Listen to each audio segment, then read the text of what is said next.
Welcome to the City Schools Division of Bacoor. Ang video explainer na ito ay para sa Human Resource Information System. Ito ang login page ng Unified Information System o UIS. Pag meron ng credentials, i-type lang ang username and password, and click login. Kung wala pang credentials, click lang create your account at fill out lang ang mga details tulad ng employee number, last name, first name, middle name. Sa station naman, piliin lang ang division office. Para sa division o district, mamili lang kung taga CID, OSDS, o SGOD ka. Kung ang pinili mo ay OSDS, meron drop-down menu ng mga units. Piliin kung anong unit ka, at piliin kung ano ang position mo. I-type ang mobile number. Sa email address naman, kailangan DepEd email palagi ang gagamitin, at i-type ang gusto mong password, saka i-click ang submit button. Makipag-ugnayan lang sa ICT unit para makuha ang mga credentials na gagamitin sa pag-login sa UIS.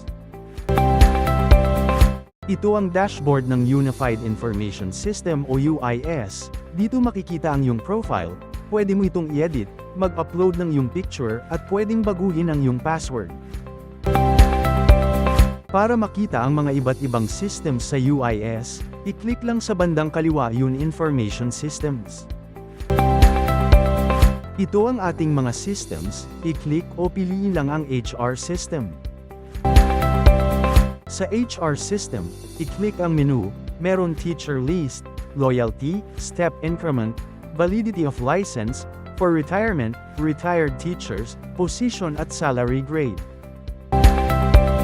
Para makapag-encode ng personnel, i-click ang teacher list. Meron tatlong buttons na pwedeng magamit, ang add button, edit button at delete button. Sa pag-add ng personnel, kailangan nakapag-encode na ng position at salary grade.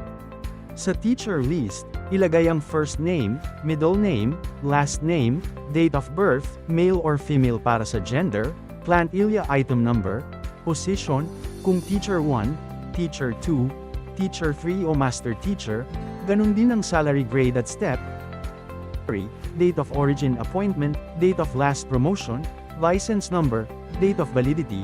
Sa station naman kung nasa division office, private sector o nasa school.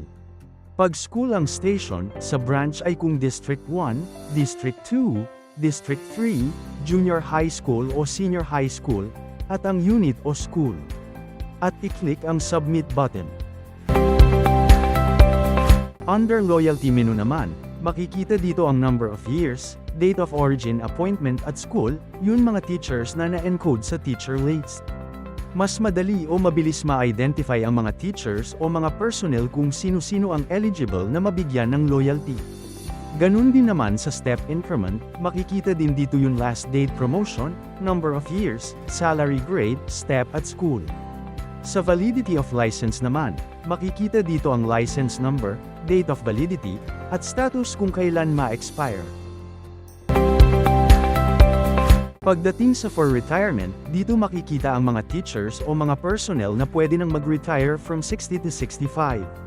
Makikita din dito yung date of birth, age, at status.